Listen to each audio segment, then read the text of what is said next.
कैसा इंटरव्यू हुआ सर आपका? अबव एवरेज बोलूँगा मैं। ओके। हाँ, तो जितना पूछा था 80% चीज़ें तो बताई मैंने, हुँ, बाकी देखते हैं क्या-क्या होता है। जी। थोड़ा-सा अपने बारे में बताइए, आपका नाम, कहाँ से हैं, कौन-सा अटेम्प्ट है ये? मेरा नाम मधुर शाक्य है, मैं बरेली उत्तर प्रदेश से हूँ और ये मेरा 5th अटेम्प्ट है और सेकंड इंटरव्यू है। मेरा ऑप्शनल पॉलिटिकल साइंस है और मैं आईआईटी दिल्ली का पास आउट हूँ। ओके, मेंस भी दूसरा ही है? मेंस भी दूसरा ही है, बिल्कुल। अच्छा, मतलब दूसरा मेंस, दूसरा ही इंटरव्यू। ओके, और 5th अटेम्प्ट। ठीक है सर, तो किस तरह का इंटरव्यू का माहौल कैसा था वहाँ का? किस तरह का जब आप गए एंटर करे, तो जब आपने एंटर किया पैनल के सामने, किस तरह का माहौल था?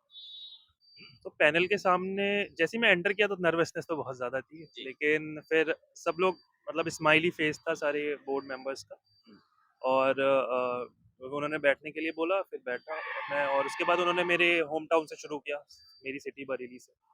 तो बरेली के बारे में तो ठीक-ठाक पढ़ा हुआ था मैंने और रहा हूँ तो उसका आइडिया भी रहता है। तो इसीलिए वो मेरा स्टार्टिंग थोड़ा अच्छा हुआ, उसके बाद फिर वो और करंट अफ़ेयर्स में गए, मेरी हॉबीज़ में गए। कुछ चीज़ें मैं बता पाया, कुछ चीज़ें नहीं बता पाया, कुछ के थोड़े सैटिस्फाइड नहीं लग रहे थे, कुछ के सैटिस्फाइड लग रहे थे। तो बहुत मिक्स था बट ओवरऑल जब एंड में फीलिंग आई तो मतलब ठीक ही फीलिंग अच्छी फीलिंग आई मुझे। सर 5वाँ अटेम्प्ट है ये। कहाँ गलतियाँ हो गई थी अब तक? किस किस वजह से नहीं हो पाया था? क्या-क्या मिस्टेक्स थी? कहाँ पर कमियाँ रह गई थी? तो पहला अटेम्प्ट तो मैं जॉब कर रहा था तब दिया था। जी। तो अभी मुझे लगता है कि मुझे नहीं देना चाहिए था, मेरा अटेम्प्ट वेस्ट हो गया क्योंकि उस समय मैं बिल्कुल प्रिपेयर्ड नहीं था, हुँ, दे दिया था बस। लेकिन पहले 2 अटेम्प्ट में मेजरली मेरा प्रीलिम्स की वजह से मैं अटक रहा था और एक सेंस में अच्छा भी हुआ क्योंकि प्रीलिम्स नहीं हुआ तो मैंने मेंस का बहुत अच्छे से पढ़ाई किया। तो इसीलिए लास्ट टाइम जैसे ही मेरा प्रीलिम्स हुआ तो मेरा मेंस भी हो हो गया। गया और मैं इंटरव्यू भी दिया। लास्ट टाइम मैं बोलूँगा मेरे एसे और ऑप्शनल में थोड़े नंबर कम थे, इंटरव्यू में एवरेज थे, जिसकी वजह से फाइनल लिस्ट में मेरा नाम नहीं आया। इस बार टाइम तो थोड़ा कम मिला प्रिपरेशन का क्योंकि इंटरव्यू के बाद दोबारा हुँ। उसमें लग गए, लेकिन होपफुली मे बी थोड़ा-सा इम्प्रूवमेंट हुआ है। बाकी तो बिकॉज़ सब्जेक्टिव पेपर है तो कुछ कह नहीं सकते। कितने नंबर थे ऐसे में? Last time 91। अच्छा, अच्छा। तो ऐसे में अनएक्सपेक्टेडली बहुत कम नंबर कम थे। नंबर। मुझे इतना रियलाइज़ेशन मतलब लग भी नहीं रहा था इतने कम कैसे आए। जी। तो अभी भी नहीं पता क्यों आए इतने क्या कम। हुआ कि ऐसे की प्रैक्टिस नहीं करी थी, ज़्यादा ऐसे नहीं लिखे थे? किस वजह से कम नंबर हुए? मतलब नंबर का कम कैसे मिले? प्रैक्टिस मैंने सफिशिएंट की थी ऐसे की, जी। क्योंकि प्रैक्टिस नहीं की होती तो ऐसा लगता कि मे बी नहीं। या फिर वहाँ पर एग्ज़ाम हॉल में गलत डिसीज़न रहा ऐसे चूज़ करने का? मुझे जितना अंदर से फीलिंग लगता है वो जी। मुझे ये लगता है कि एसे का जो डिमांड था ना, हुँ। वो कहीं न कहीं मैंने थोड़ा-सा डाइग्रेस कर दिया उससे, एक एसे में स्पेशली, जो मुझे लगता है एग्ज़ैक्ट मार्क्स तो किस एसे में कितने आए नहीं पता। बट आई थिंक वो थोड़ा डिमांड अगर मैंने ऊपर-नीचे कर दी इसकी वज़ह से वो पूरा एसे का जो जो वो चाह रहा था शायद मैं वो नहीं कर पाया जो पिछली बार हुआ था। तो मुझे ये लगता है अपने इवैल्यूएशन से। किन चीज़ों का ध्यान रखना चाहिए ऐसे के लिए बच्चों को आप थोड़ा-सा गाइड करिए? सर वैसे तो ऐसे में इतना अच्छा मैं हूँ नहीं मतलब जी। जो बट मेरी तरफ से मुझे ऐसा लगता है कि ऐसे को क्योंकि सबसे कहते हैं कि जो गलतियाँ करता है वही मतलब जानता है कि हाँ, ये गलतियाँ हो सकती हैं और ये गलतियाँ कॉमन है जो होती हैं, इन सबको सुधारा जा सकता है। सबसे पहले ऐसे का जो मटेरियल है ना, वो आपकी जीएस से ही मिलता है। लेकिन मुझे ऐसा लगता है ऐसे लिखने की एक कला तब समझ में आती है जब तो आप कुछ चीज़ें अलग से भी पढ़ो। हुँ। मुझे भी सजेशन मिला, मैंने ट्राई भी किया। जैसे नॉर्मली और बुक्स जो हम बोलते हैं कि सिलेबस का पार्ट नहीं है, बट बुक्स से बहुत पर्सपेक्टिव मिलता है। जो भी आप नॉर्मल बुक्स पढ़ रहे हो, आर्टिकल्स पढ़ रहे हो, एडिटोरियल, उससे पर्सपेक्टिव मिलता है कि स्टार्ट कैसे करते हैं स्टोरी लिखना। और स्टार्टिंग अगर आपकी अच्छी होती है मुझे ऐसा लगता है तो वो ऐसे भी अच्छा होता है, जो पढ़ने वाला है वो भी इम्प्रेस्ड हो जाता है। तो सबसे पहले तो आप केवल जीएस तो पढ़िए ही, वो आपको डेटा देगा और आपको नॉलेज देगा, बट आप पर्सपेक्टिव्स भी जानिए। वो आपको न्यूज़पेपर के आर्टिकल्स और कुछ बुक्स, अगर आपके पास टाइम है तो कुछ बुक्स पढ़िए, हुँ। उससे वो फ़ायदा मिलता है। और हमेशा एस्से का टॉपिक ध्यान में रखिए।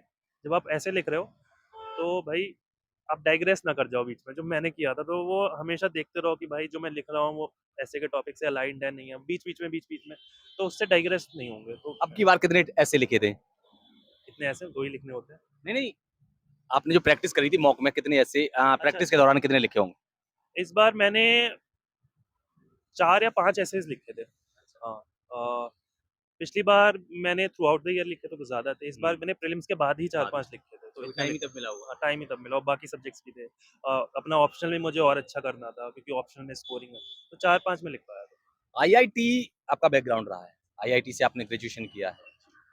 क्या आईआईटी से यहाँ यूपीएससी पहुंचना, जो दो चीजें होती है, एक तो आईआईटी से आईआईटी करना, दूसरा यूपीएससी का क्रैक करना। ऑब्वियसली आप इंटरव्यू कर रहे हैं, दोनों चीजों में कितना फर्क रहता है? और ज्यादातर ये जो धारणा है मार्केट में भी बच्चों के अंदर कि आईआईटी वाले ही क्रैक करते हैं, क्या ऐसा है?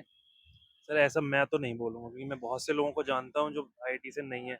ये ज़रूर है, आईआईटी के बहुत सारे लोग बैठते हैं तो अल्टीमेटली फाइनल लिस्ट में भी बहुत सारे लोग हो जाते हैं वही उसमें जानना से। चाह, क्या वजह है? आईआईटी वालों के पास क्या दिमाग अलग होता है या कुछ और चीजें हैं, या वो और तरीके से पढ़ते हैं? क्या स्ट्रेटजी, क्या उनकी अलग चीजें क्या होती हैं? सर आईआईटी में जाने से पहले तो सब नॉन आईआईटियन ही होते हैं और अल्टीमेटली आईआईटी का टैग लग जाता है, जी। मुझे पर्सनली नहीं लगता। ओके। बस ये ज़रूर लगता है कि आईआईटी में आप जाते हो, वहाँ का माहौल, वहाँ पर बहुत फायर फाइटिंग, बहुत मेहनत आईआईटी में ही कराते हैं। जी। तो फिर वो मेहनत करने की टेंडेंसी शायद बढ़ जाती है, जिसकी वज़ह से यहाँ पर भी हम मेहनत कर पाते हैं। शायद ये हो सकता है जो मुझे लगता है। अल्टीमेटली ये ज़रूर नहीं लगता कि भाई दिमाग ज़्यादा है या कुछ ज़्यादा है, ये तो जी, बिल्कुल नहीं है, और मैं फ्यूचर कैंडिडेट से भी बोलूँगा ऐसा तो सोचना ही नहीं जी, चाहिए। जी, जी। अच्छा, आपने तैयारी घर से ही करी है, कोचिंग ली थी, या फिर कहाँ से दिल्ली आए थे आप तैयारी करने, या आपने उधर बरेली से ही की थी, क्या किया था? मैंने जब तैयारी शुरू करी थी तो कोविड का लॉकडाउन लगा हुआ था। ओके। तो ऑनलाइन मैंने कुछ क्लासेस लिए थी, कुछ-कुछ कोचिंग्स के, कुछ हुँ, सेलेक्टिव सब्जेक्ट्स के, हुँ, और कुछ मतलब मेरा बहुत मिक्स्ड था। कुछ सेलेक्टिव सब्जेक्ट्स की मैंने क्लासेस ली, कुछ के नोट्स ले लिए, खुद ही पढ़े, कुछ के मैंने नोट्स भी खुद ही बनाए।